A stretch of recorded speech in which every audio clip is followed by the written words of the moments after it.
una semana un tanto convulsa, ¿verdad?, por los acontecimientos políticos y sociales que vivimos en este país, en nuestro país, por lo acontecido el día miércoles 7 de diciembre, ¿verdad? Y un poco pues analizando todo esto y más bien pues viendo las noticias, no solamente las noticias nacionales, sino las noticias internacionales que han estado estos días pues mirando al Perú, ¿verdad? Casi todos los politólogos y personas entendidas en política daban una definición y catalogaban al Perú como el país ingobernable. ¿Lo han escuchado? ¿No será que somos un pueblo ingobernable?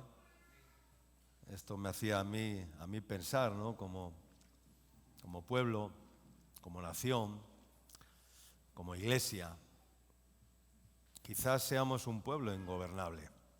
No solamente en el aspecto político, porque yo creo que todo lo que trasciende en el mundo natural va más allá del mundo natural, ¿no?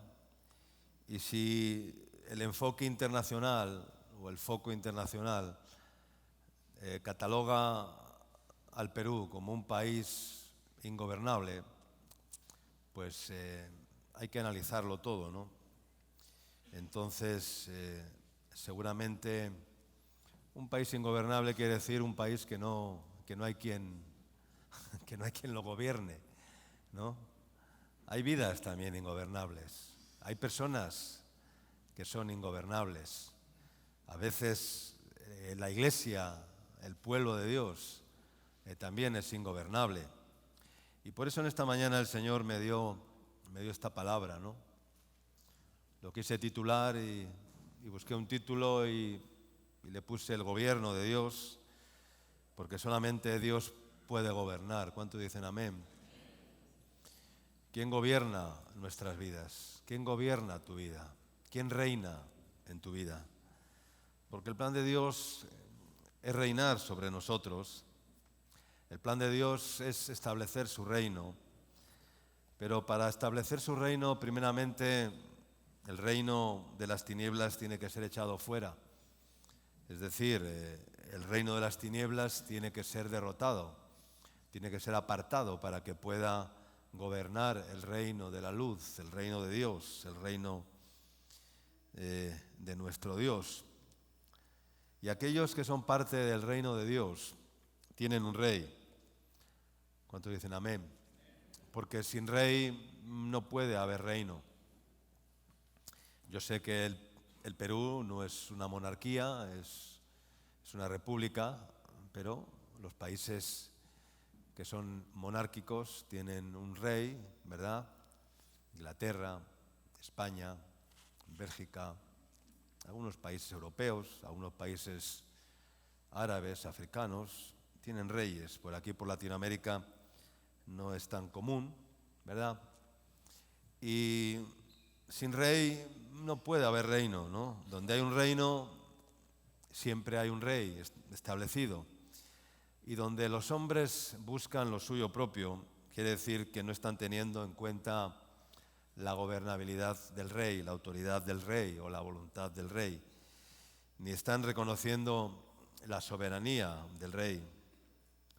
Si vivimos más preocupados por nosotros mismos, por tus cosas, por nuestros pensamientos, que están continuamente trayéndonos preocupaciones personales, pues es necesario parar y preguntarnos si realmente tenemos rey, si somos gobernables o somos ingobernables, y si nuestras vidas están gobernadas verdaderamente por un rey, no un rey político, no un rey visible a los ojos de los hombres, sino un rey divino, que es el Señor, Rey de Reyes. No olvidemos que Dios es Rey de Reyes y Señor de Señores. Después de la muerte de Josué, en el pueblo de Israel, dice el libro de los Jueces que se levantó otra generación que curiosamente la describe como una generación que no habían conocido a Jehová, que no habían conocido a Dios. Y fue entonces cuando comenzaron graves problemas en medio del pueblo de Israel. Y entonces el Señor, como no había reyes en ese tiempo, tuvo que levantar jueces para que gobernaran al pueblo. Y mientras había un juez reinando, pues Dios se movía a misericordia y el pueblo pues veía la mano de Dios, el pueblo veía la prosperidad, veía la autoridad del juez, la gobernabilidad del juez, porque ya no había un vacío político de autoridad. Y entonces, porque donde hay un vacío de autoridad, no cabe duda que hay un desorden. ¿Cuánto dicen amén? Todo vacío de autoridad implica o trae desorden. Si en una familia hay un vacío de autoridad, esa familia se convertirá en una familia disfuncional, caótica y desordenada. Si en una comunidad hay una falta de autoridad, se va a convertir en una comunidad donde... Porque ¿qué pasaba? Dice la Escritura que cuando no había juez, dice, cada uno hacía, dice, lo que bien le parecía. Es decir, claro, como no hay rey, pues cada uno hace como bien le parece. Pero eso es ingobernabilidad. No podemos vivir sin rey, no podemos vivir sin alguien que nos gobierne, ¿verdad? No solamente políticamente o socialmente, en cuanto a las leyes, en cuanto al poder legislativo o al poder judicial o al poder constitucional de una nación, sino alguien que nos gobierne desde los cielos. ¿Cuánto dicen amén? Y entonces, mientras había un juez reinando, pues las cosas aparentemente funcionaban, de hecho funcionaban, y el pueblo estaba bien, pero cuando el juez faltaba, pues de nuevamente el pueblo regresaba a la situación anterior, ¿verdad? Y se volvían a corrompir, volvían a levantar ídolos falsos, volvían a inclinarse ante los ídolos, volvían a buscar lo suyo propio, no tenían en cuenta a sus semejantes y todo aquello era un desorden y un caos social y político. Pero cuando el juez regresaba, ¿verdad? Porque tenían puestos los ojos ¿en quién? En un hombre. Cuando el juez faltaba, pues se volvían a la situación anterior, ¿no? Y hermanos, si nuestros compromisos y vidas están basadas solamente en relaciones humanas, pues no vamos a funcionar demasiado bien. Cuando esas relaciones humanas falten, entonces ocurrirá que no vamos a seguir al Señor, ¿no? Si nuestras vidas dependen de lo que nos rodea, entonces está significando muy claramente que no tenemos un rey que gobierna sobre nuestras vidas. Amén. Después del tiempo de los jueces, pues otra vez volvieron los reyes, después de Samuel, en tiempos del profeta Samuel, como conocemos, pues el pueblo pidió un rey, como tenían todas las naciones de la tierra, y querían un rey que les gobernara, ¿no? que reinara sobre ellos. Entonces eligieron por rey a Saúl, ¿no? Que no fue un buen rey, ni mucho menos, fue un rey político, pero corrompido y que alcanzó niveles de desobediencia y de deshonra a Dios importantes, lo que provocó un mayor caos en el pueblo hasta que Dios levantó a David, su sucesor, y David comenzó a reinar en Israel y en Jerusalén. Vamos a leer el libro de los Jueces, el capítulo 9, versículos del 8 al 15.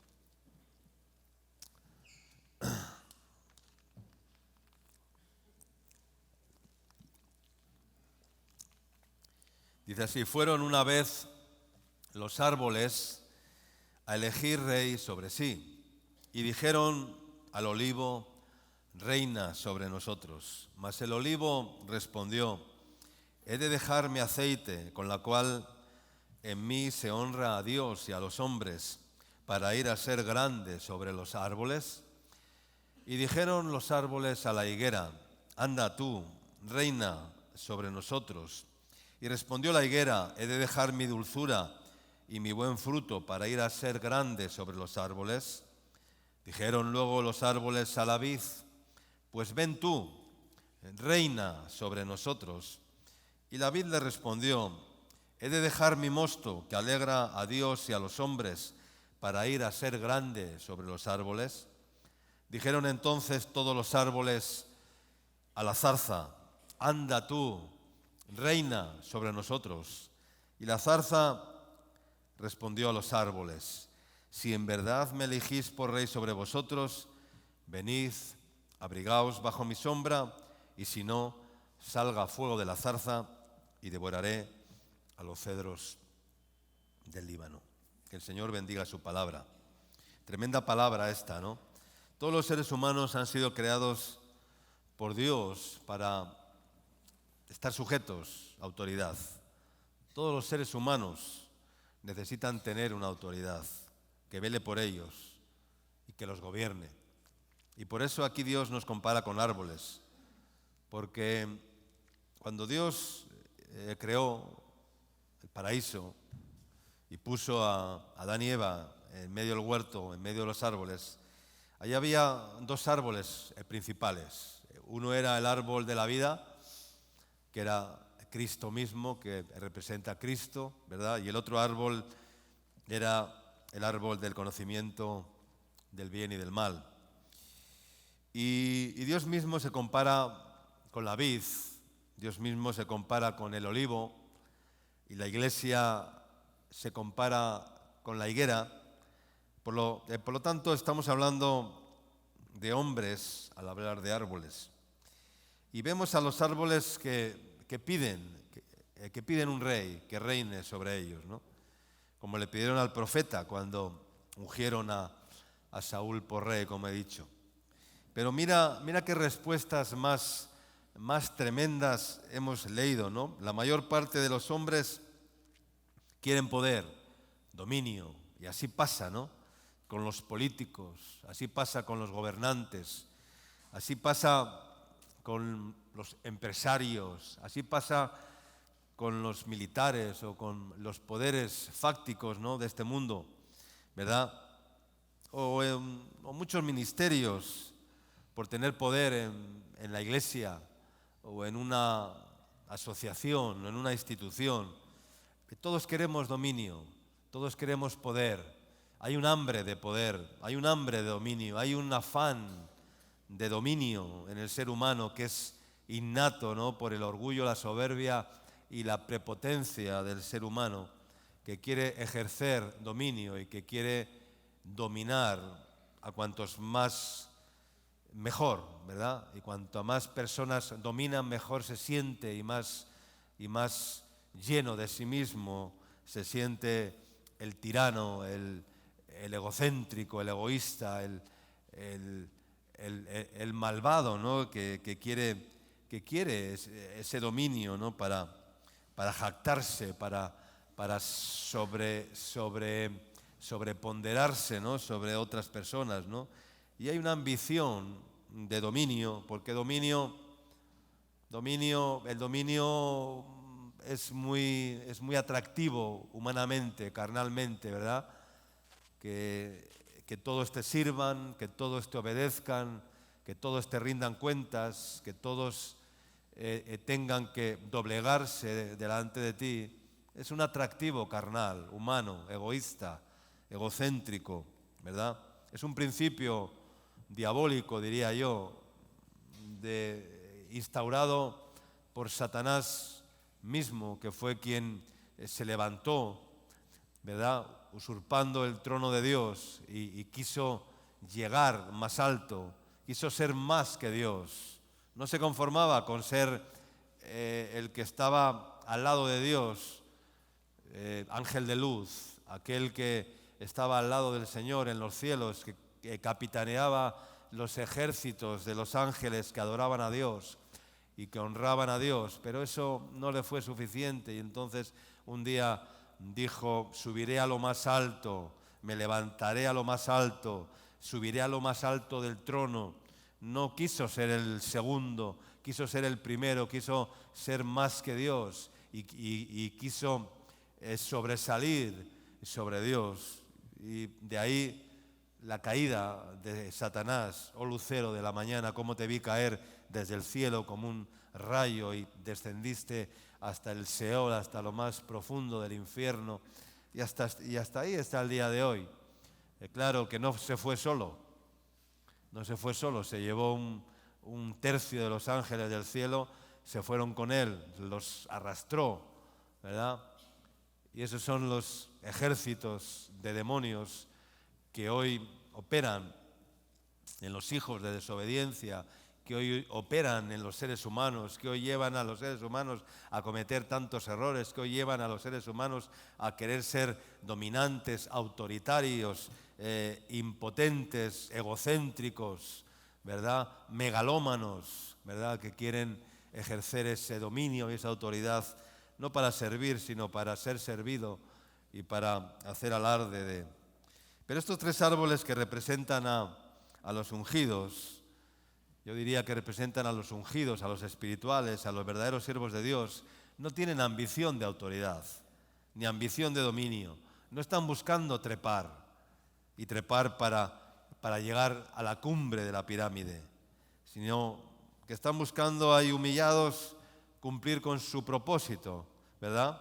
Le dijeron al olivo, reina sobre nosotros, y el olivo dijo, pero ¿cómo voy a dejar de mi aceite, ¿verdad?, con la cual se honra a Dios y a los hombres para reinar sobre vosotros? Prefiero seguir dando mi aceite que estar en un lugar donde voy a tener que reinar, pero voy a tener que ser menoscabado en lo que. Y no quiso reinar sobre ellos. Le dijeron ¿verdad?, a la higuera, anda tú, reina sobre nosotros, y le respondió la higuera, he de dejar mi buen fruto, he de dejar mis higos, he de dejar, ¿verdad?, la dulzura, el buen fruto, para ser grande sobre los árboles, y no quiso, ¿no?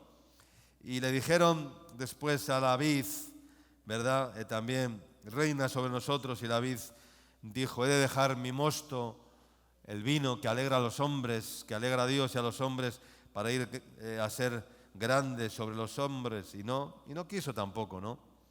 Porque querían cumplir con el cometido para el que fueron creados, dar aceite de olivas con las cuales se produce el aceite, dar higos dulces, que en aquel tiempo daban leche y miel, y por eso cuando dice la tierra que fluye leche y miel, no era porque era tierra de vacas, era porque era tierra de ¿qué?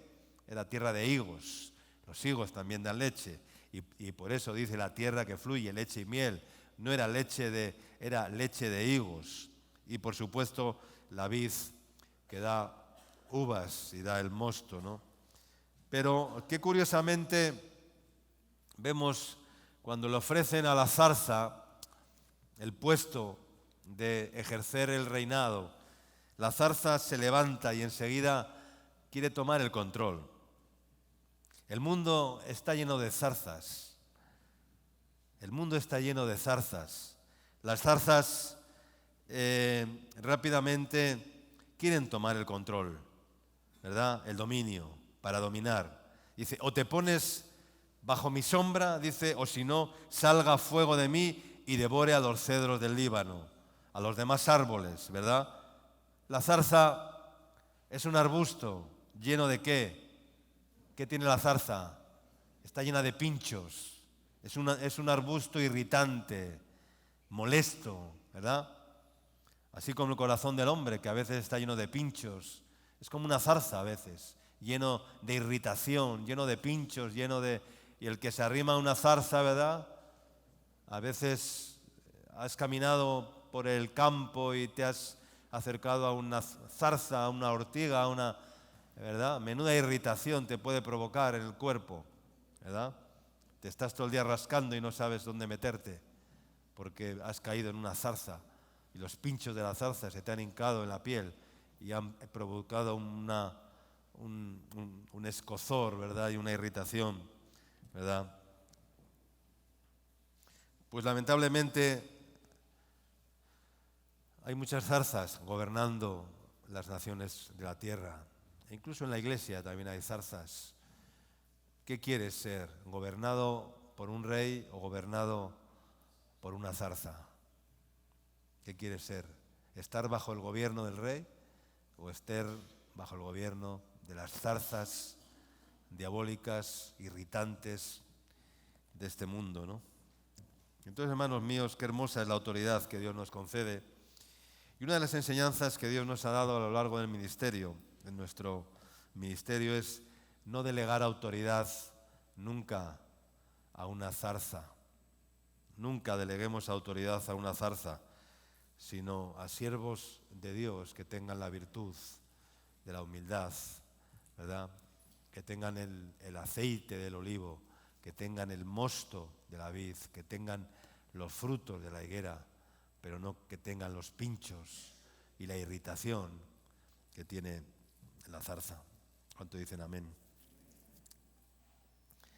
Romanos capítulo 11, versículo 33 al 36, dice: «Oh profundidad de las riquezas de la sabiduría y de la ciencia de Dios, cuán insondables son tus juicios e inescrutables sus caminos, porque ¿quién entendió la mente del Señor?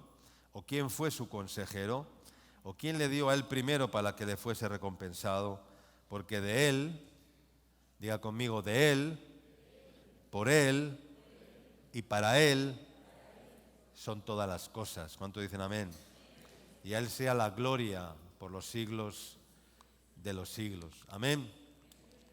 De él, por él y de él, por él y para él. Estamos reconociendo que Dios es rey, el gobierno de Dios, de él, por él y para él. Eso quiere decir que mi vida, que mi familia, que lo que tengo, que lo que soy, que mis planes. Y hermanos, si vivimos afirmando esta verdad en nuestras vidas, estoy seguro que en nuestras vidas entenderemos, comprenderemos y experimentaremos que Él es quien lo llena absolutamente todo. ¿Cuánto dicen amén?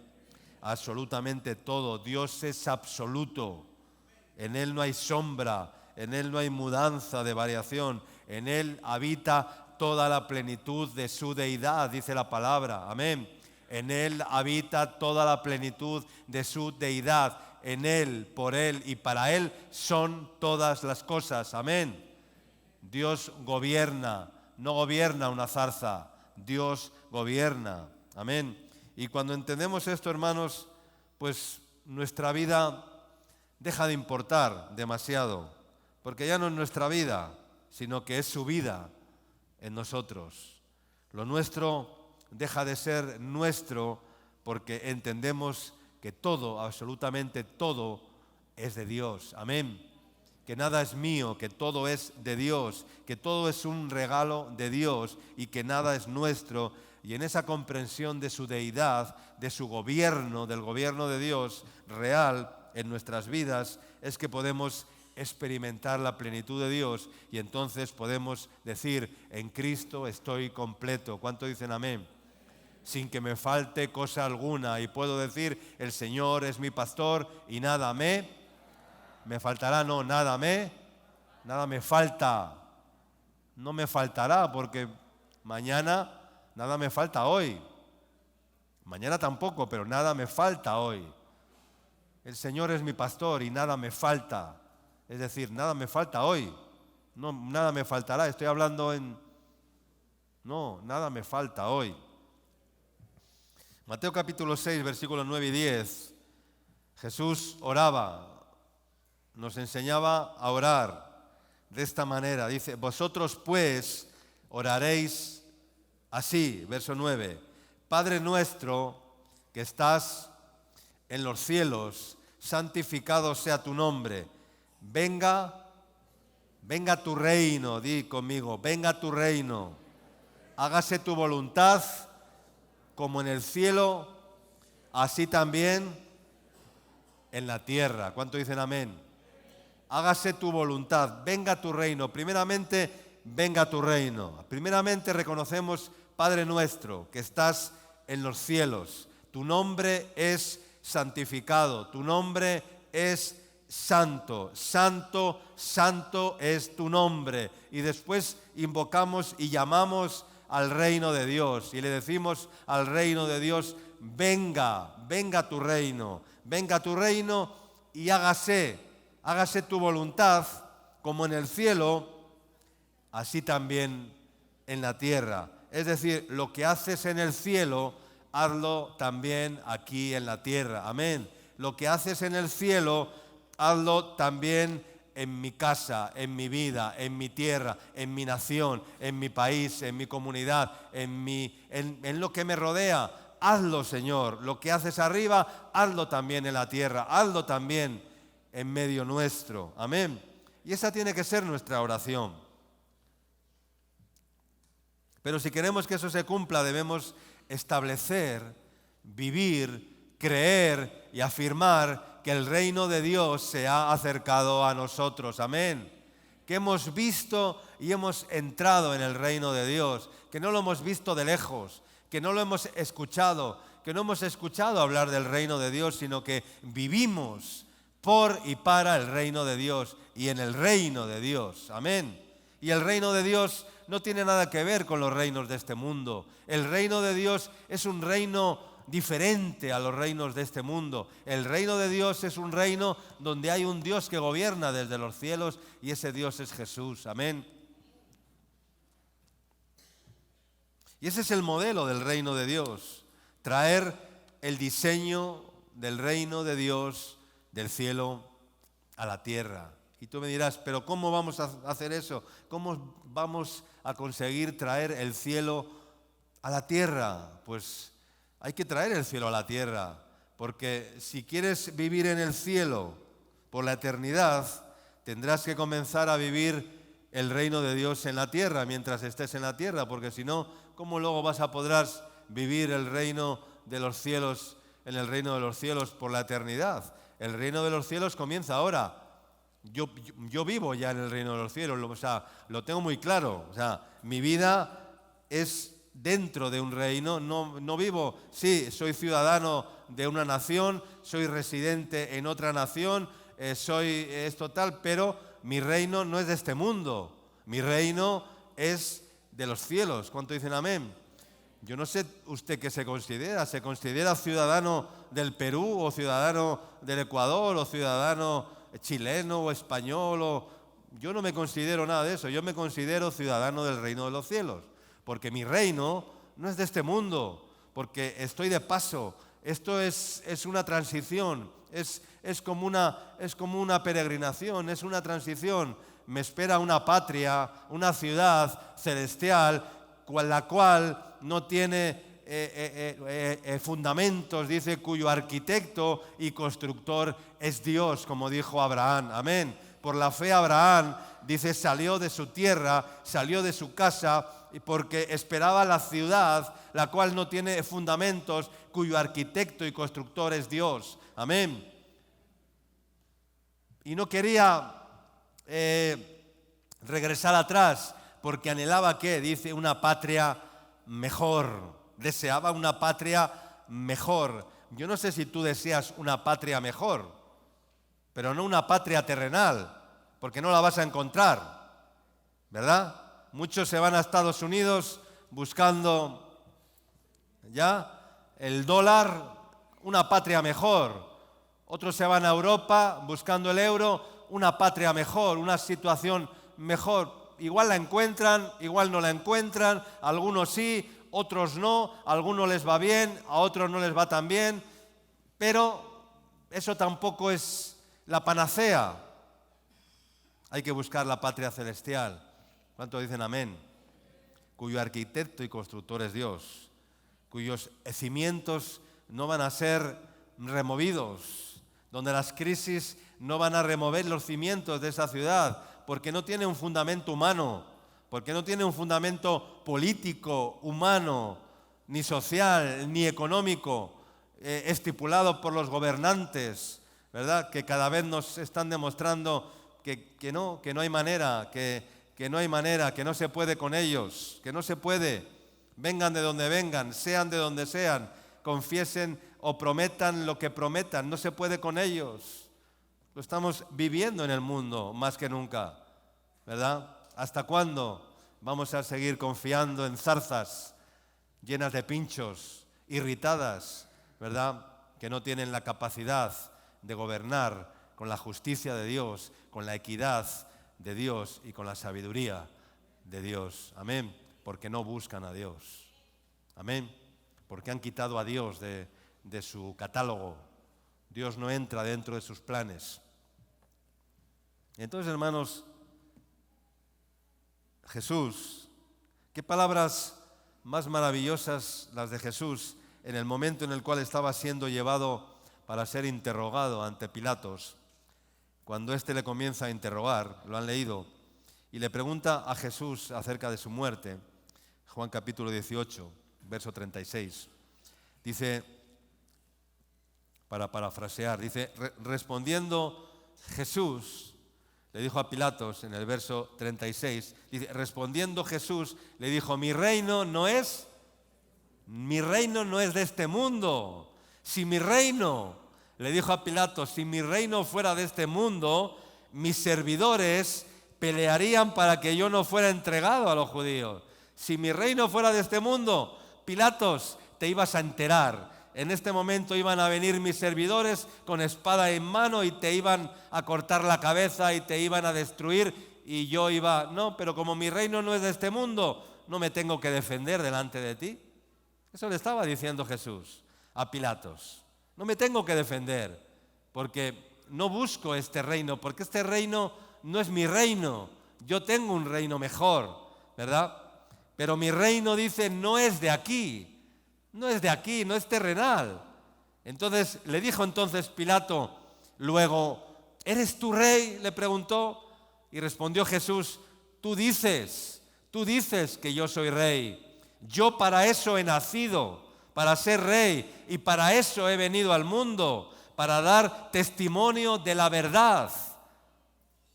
Todo aquel que es de la verdad, oye mi voz.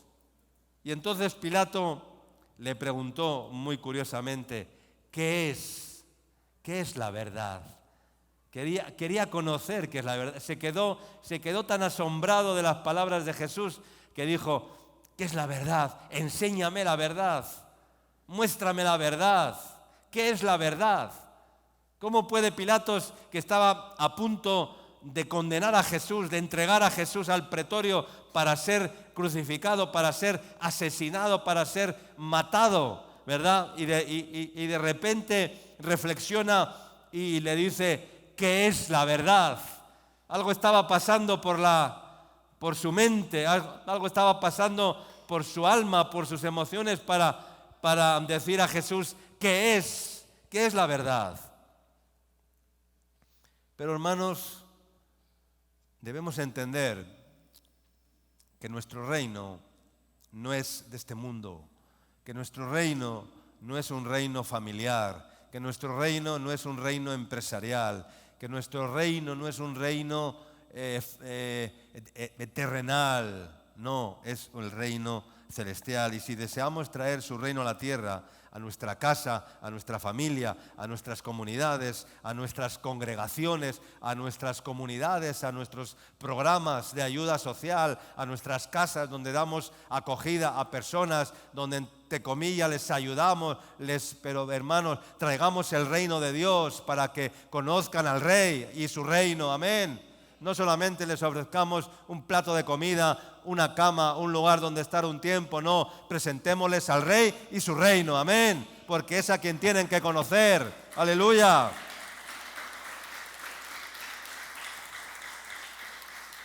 A mí un día me presentaron al Rey, yo también fui a un lugar a buscar refugio, a buscar apoyo, a buscar ayuda. Estaba desesperado, me dieron ayuda, pero me presentaron un reino y me dijeron, mira, este es el reino de Dios. Y me hablaron del reino de Dios y me dijeron, mira, aquí hay un rey que reina y ese rey se llama Jesús. Amén. Si le conoces, si le buscas, le vas a encontrar. Si abres tu corazón, vas a conocer al Rey. Aleluya. Y entonces abrí mi corazón, me ayudaron, salí de mis problemas, salí de mis dificultades, ¿verdad? cambié en cierta manera, pero hasta que no conocí al Rey de todo corazón, mi vida no fue transformada. Porque solamente el Rey de Reyes puede transformar los corazones. Solamente Jesucristo el Rey, la autoridad, no las zarzas, sino la vid, la higuera y el olivo son los que pueden cambiar con su mosto, con su aceite, con sus higos, con sus frutos, pueden cambiar las vidas. Amén. Si no, seguiremos siendo zarzas. Y hay muchas zarzas en medio de su pueblo. Hay muchos que aún son ingobernables porque no han dejado al Rey gobernar sus vidas. Y como decía al principio, somos una nación ingobernable a ojos del mundo entero. Somos un mal ejemplo. Las noticias internacionales han puesto el foco en el Perú y nos han catalogado de esa manera. ¿Cómo te sientes? ¿Bien o mal? Como peruano, ¿te sientes bien? Yo no me siento bien, aunque no soy peruano, pero vivo en este país, amo este país, sirvo a este país. Y que la prensa mundial cataloguen a esta nación como un país que nadie lo puede gobernar, es una tragedia. Es una tragedia. Es una tragedia, hermanos. Y alguien tiene que cambiar los designios de esta nación. Oremos para que así sea. Entonces, lo que trato de decir en esta mañana es que si queremos dejarnos gobernar, pues tenemos que tomar el lado del Rey, el lado de Dios. Y si tomamos el lado de Dios, quiere decir que hay otro lado. ¿De qué lado estás? ¿Del lado de Dios o estás del otro lado? ¿No? Alguien dirá, pues no sé de qué lado estoy, porque ahora como todo está polarizado, ¿verdad? Pues no sé de qué lado estoy, ¿verdad? Alguno dirá, no sé de qué lado estoy, no sé si estoy en la derecha o estoy en la izquierda, no sé si son mejores los de derechas o son mejores los de izquierdas, no sé si son mejores los de este partido o los del otro partido, no lo sé.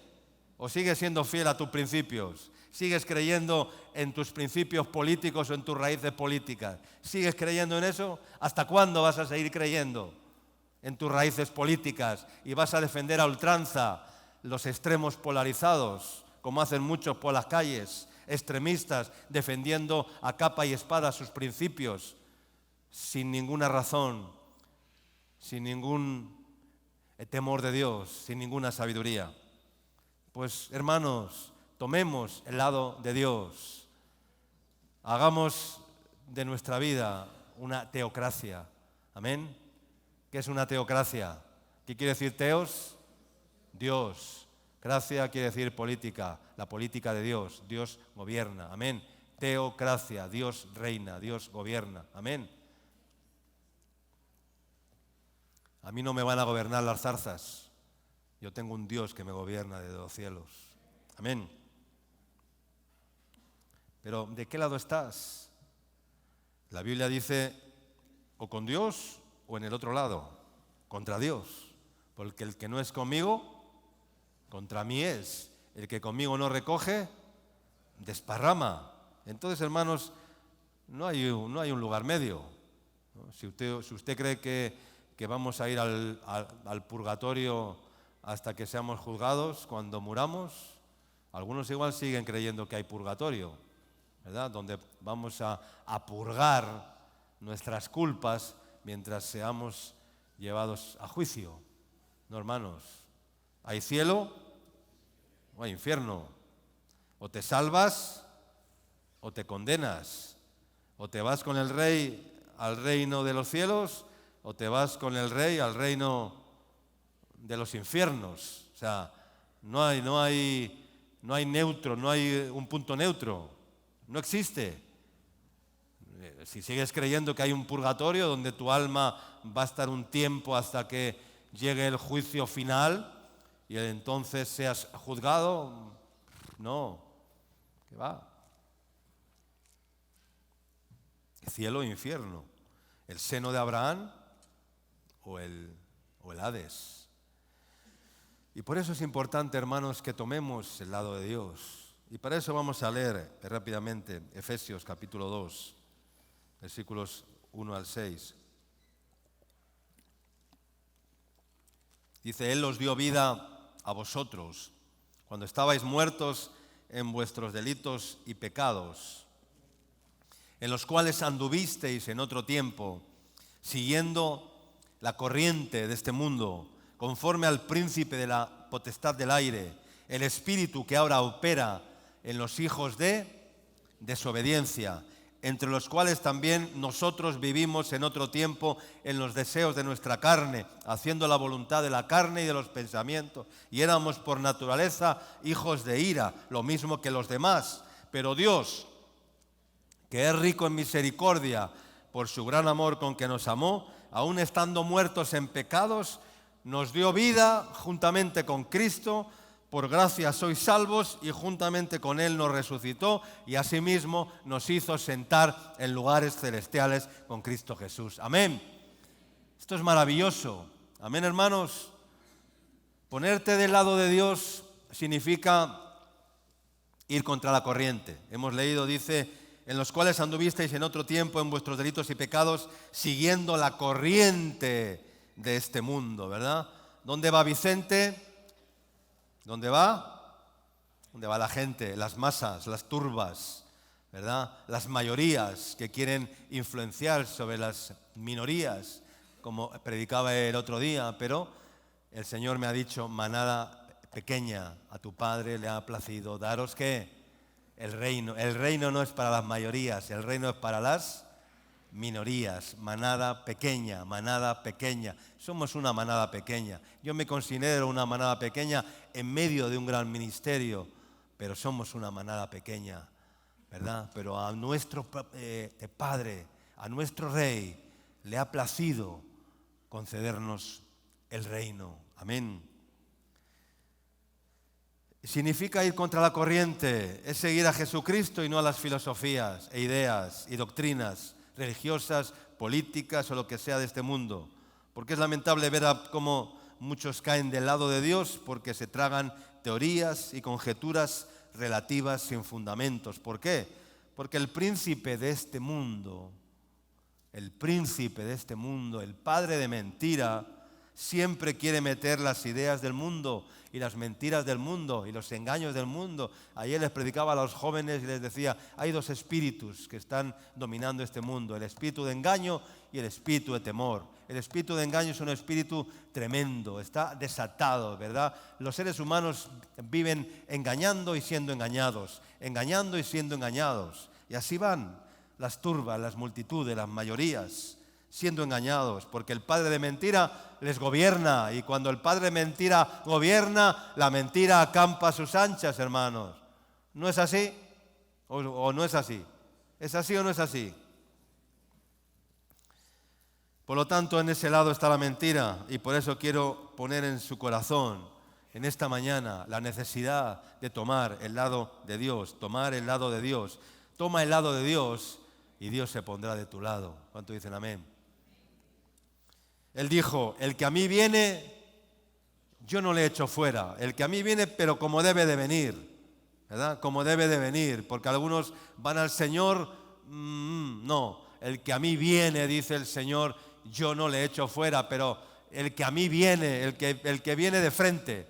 Al Señor le gusta que vayamos de frente, ¿verdad? No que vayamos por la tangente, no que vayamos trepando el muro, porque el que no entra por la puerta, ese es ¿qué? Ladrón y salteador. Yo soy la puerta, el que por mí entrare. El Señor quiere que entremos ¿por dónde? Por la puerta, no saltando el muro, ¿verdad? No por atajos, no haciendo emboscadas, no, el Señor quiere que entremos por la puerta, y la puerta es estrecha, el camino es angosto, pero el Señor dice, yo soy la puerta, el que por mí entrare, hallará pastos, entrará y saldrá, y hallará pastos y será salvo, amén. Pero Él es la puerta. Aplaude al Señor. Aleluya.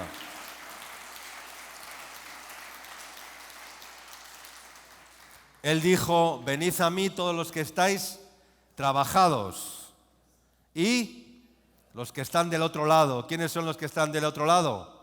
Los que están ¿cómo?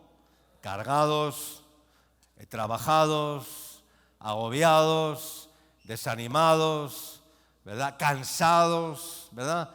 Venid a mí todos los que estáis del otro lado y yo os haré ¿qué? Os haré descansar. ¿Cuánto necesita hoy la gente descansar? Pero no descansar en la cama, no descansar tumbado en un sofá, no, descansar en su alma, descansar en su corazón, ¿verdad? Comí tus palabras y tus palabras me darán descanso para mi alma. Les dije, andaréis por mis caminos, mas ellos no dijeron, no andaremos.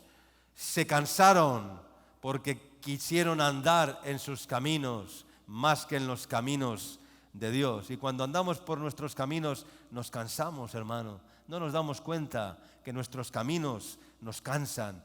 Pero, hermano, cuando caminas en los caminos del Señor, cuando caminas bajo las alas del Señor, en obediencia al Señor, en el llamado de Dios, en el servicio a Dios, en la voluntad de Dios, eso no cansa, hermanos, eso no cansa porque el Señor cada día te renueva y te renueva y te renueva de día en día. Amén. Pero la gente necesita descansar en el Señor, pero para eso hay que ponerse del lado de Dios. Ponte del lado de Dios. Y gran parte de tus problemas serán resueltos. Yo no te digo que no vayas a tener problemas, pero una gran parte de ellos serán resueltos, porque a veces los problemas nos los buscamos nosotros mismos. Nosotros somos el problema, nosotros generamos el problema con nuestros egoísmos, con nuestras ambiciones, con nuestras codicias, con nuestras agonías, tristezas y nostalgias. Nosotros generamos los problemas porque no reinamos con el Rey, porque no le damos lugar al Rey en nuestras vidas, entonces generamos problemas nosotros mismos. Quiero hablarte rápidamente, para terminar, 3 principios, 3 verdades que si los aplicas en tu vida te van a ser de mucho beneficio. Número 1, ya lo he dicho, tomar el lado de Dios siempre. Número 2, esperar la intervención de Dios. Espera la intervención de Dios. Estad quietos, dice el Señor, y conoced que yo soy Dios. Estad quietos y conoced que yo soy Dios. Y algunos miran, pero a veces me han dicho, pero no va a hacer nada, pastor, ante esto, ante aquello, pero no va a hacer nada. Y yo a veces digo, no, que lo haga el Señor, amén, que lo haga el Señor. Deja crecer el trigo y la cizaña juntos, que vendrán los segadores y segarán y apartarán la cizaña del trigo y quedará el trigo. Porque si lo cortas tú, si lo arrancas tú, puede ser que te equivoques. A veces hay que arrancarlo, a veces hay que sacar el látigo, ¿verdad? La vara de Dios, la autoridad de Dios. Pero siempre hay que esperar la intervención de Dios en cada situación, ¿verdad? Toma el lado de Dios. Número 2, espera el milagro y la intervención divina. Y número 3, no retroceder jamás, no rendirse jamás. No te muevas de la prueba. No des un paso atrás en medio de la prueba. ¿Lo estás pasando difícil? Pues no dimitas. Algunos cuando lo están pasando difícil, ¿presentan qué? Presentan la dimisión, presentan la renuncia, ¿verdad? Eso hacen los políticos, ¿verdad?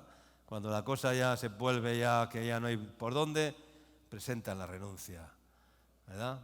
Habían prometido servir al pueblo, habían prometido, no voy a repetir lo que dije hace unos días, ¿verdad? Lo de que la patria no lo demande y todo ese tema cuando juramentan, ¿verdad? Pero cuando vienen maldadas, oficio, venga, chao, ahí te quedas, que otro resuelva los problemas. Yo me quito del medio, ¿verdad? Que no me salpique esto, ¿verdad? Cobardes, los cobardes huyen en medio, ¿verdad? El capitán del barco nunca abandona el barco, se queda el último, ¿verdad? Primero las mujeres, los niños, pero él se queda hasta el final, ahí, aguantando para que el barco, el capitán tiene que quedarse hasta que el barco está ya, es el último que tiene que tirarse del barco. Pero estamos acostumbrados a ver que los que primero se quitan del medio son los capitanes en vez de los tripulantes, ¿verdad?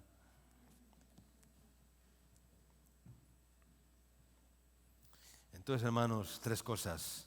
Y usted dirá, es muy fácil hablar, pastor, es muy fácil hablar, qué bonitas son estas 3 cosas, pero hay que practicarlas, claro, porque la palabra oída, la palabra creída sin ser obedecida no sirve para nada, es una fe todavía incompleta. Entonces, hermanos, hay que creer lo que vivimos, hay que tomar el lado de Dios, y si tomamos el lado de Dios es porque entendemos que hay otro lado, hay que cambiar de lado. Hay que cambiar de lado. Espiritualmente es igual.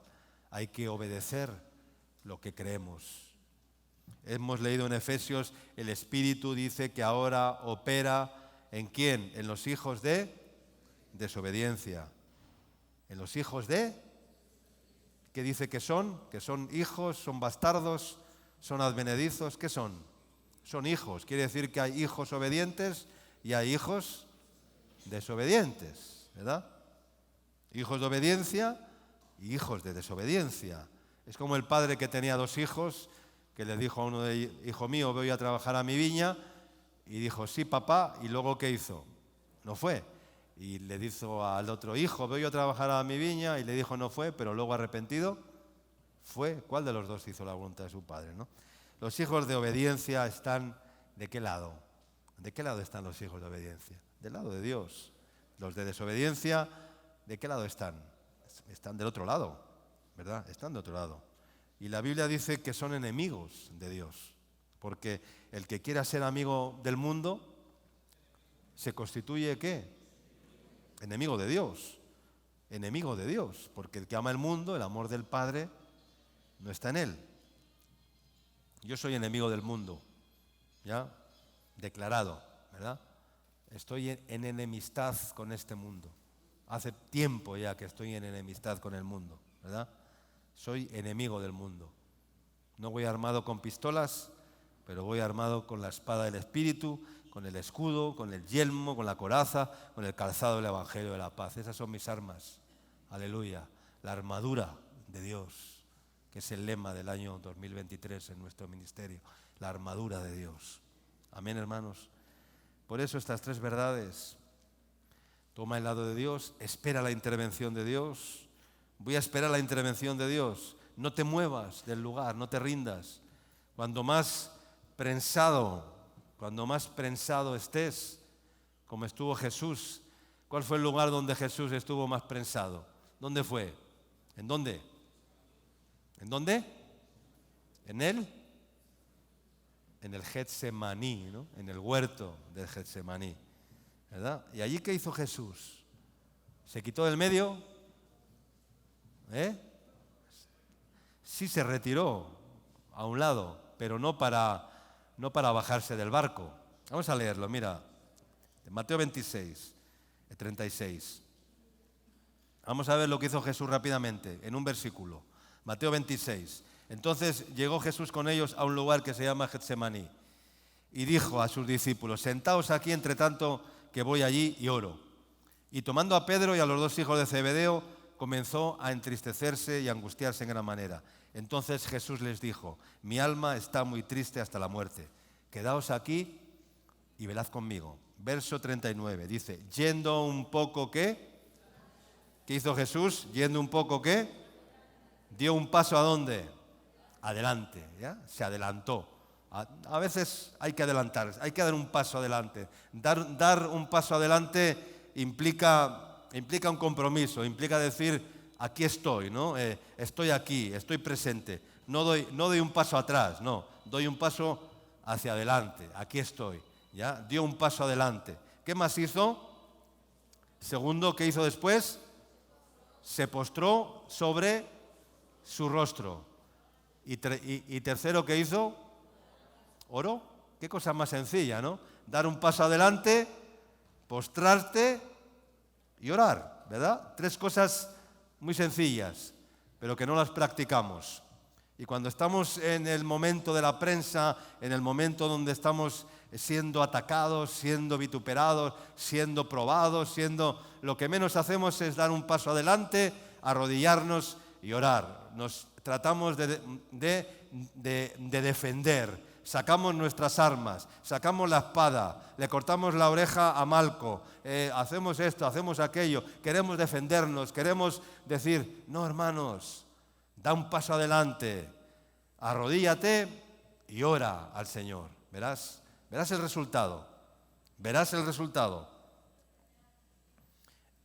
Y orando dijo, Padre mío, si es posible, pase de mí esta copa, pero no sea como yo quiero, sino como tú. No me voy a mover, no tuvo miedo, dio un paso adelante, se esforzó en la gracia de Dios, se postró, se humilló y oró y salió triunfante, porque no se movió de su posición y tomó el lado de Dios. Y un ángel del cielo dice que descendió, ¿para qué? Para fortalecerle y para enfrentarse con lo que le venía, que era la cruz, el ser entregado para ser sacrificado. Amén. Qué hermoso es tomar el lado de Dios. Y tercero, dice no retroceder jamás, no moverse en la prueba. Termino leyendo 1 Corintios capítulo 10, versículo 13. 1 Corintios capítulo 10, versículo 13. Dice, no os ha sobrevenido ninguna tentación que no sea como humana. Humana. No os ha sobrevenido ninguna tentación que no sea humana. Todas las tentaciones son como humanas. No hay nada que no sea humano. Todo lo que viene contra ti, toda tentación que viene es humana, no es sobrehumana. Si fuera sobrehumana, no la podríamos resistir, no la podríamos soportar. Pero no dice sobrehumana, dice no os ha sobrevenido ninguna tentación que no sea humana. Pero fiel es Dios, que no os dejará ser tentados más de lo que podáis resistir, sino que dará también, juntamente con la tentación, ¿dará qué? Dará la salida. ¿Cuánto dicen amén?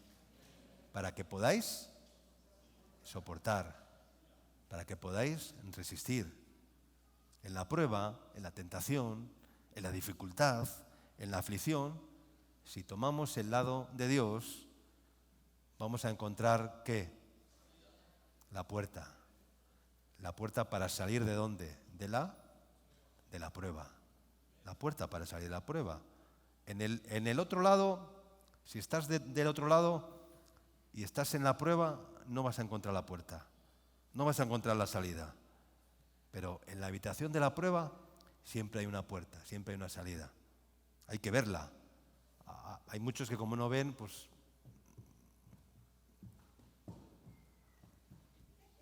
y no encuentran nunca encuentran la puerta. Y están siempre palpando como ciegos y nunca encuentran, y tropiezan y caen y no sé qué, y nunca encuentran la puerta porque tienen los ojos ¿cómo? Tienen los ojos cerrados. Pero si tú abres los ojos, el Señor te va a mostrar ¿qué? La puerta. Porque juntamente con la prueba, dice, os dará ¿qué? La salida. ¿Cuánto dicen amén? Pero si te pasas ahí palpando las paredes, ¿verdad? No vas a encontrar la salida. Porque la tentación a veces viene de adentro, viene de tu propia concupiscencia. Y tienes que sacar eso de ti, si no vas a estar toda tu vida generando tentaciones. A veces somos una fábrica de tentaciones, ¿verdad? Porque cuando alguno es tentado, no diga que es tentado de parte de Dios, sino que cada uno es tentado cuando de su propia concupiscencia es atraído y seducido, ¿verdad? A veces somos una fábrica de tentaciones, porque nuestras concupiscencias fabrican ¿qué? Fabrican tentaciones. ¿No se dan cuenta? ¿Verdad? Nuestra concupiscencia, nuestra propia concupiscencia se puede convertir en una fábrica de tentaciones. Y estás todo el día ahí fabricando tentaciones y fabricando tentaciones. Entonces, claro, tanto va el cántaro a la fuente que se rompe, pero Dios te dice hoy, te voy a mostrar una puerta, una salida. Ponte de mi lado, ponte a mi lado, déjate gobernar, que yo te voy a dar la puerta de salida. ¿Cuántos encontraron la puerta porque se pusieron del lado de Dios, estando ciegos? Pero Dios nos puso las lentes de la fe, amén. ¿Para ver qué? Para ver la puerta, amén. Yo un día estaba ciego perdido, no veía nada. Pero el Señor me dijo, mira, tengo unas lentes, póntelas y verás la prueba, la salida para tu vida. Pero ponte esas lentes, las lentes de la fe. Déjate gobernar, déjate gobernar. Yo quiero gobernarte, yo quiero ser tu rey. Y desde ese día me he dejado gobernar por el Señor. Y me va bien, y me va bien. Espero que usted también entienda esto. Y deje de dejarse influenciar por las zarzas y busque la gracia del olivo, el aceite del olivo, los frutos de la higuera, el mosto de la vid, y rechace las zarzas irritantes, los pinchos, los golpes de este mundo, ¿verdad? Malvado y feroz, los engaños y los rugidos del león malvado que quiere atormentarnos y que quiere desviarnos y hacernos ingobernables, anárquicos, rebeldes. No hay peor que un pueblo anárquico, rebelde, que no se deja gobernar, ¿verdad? No seamos ingobernables, dejémosle al Rey gobernar nuestras vidas. Señor, bendiga su palabra.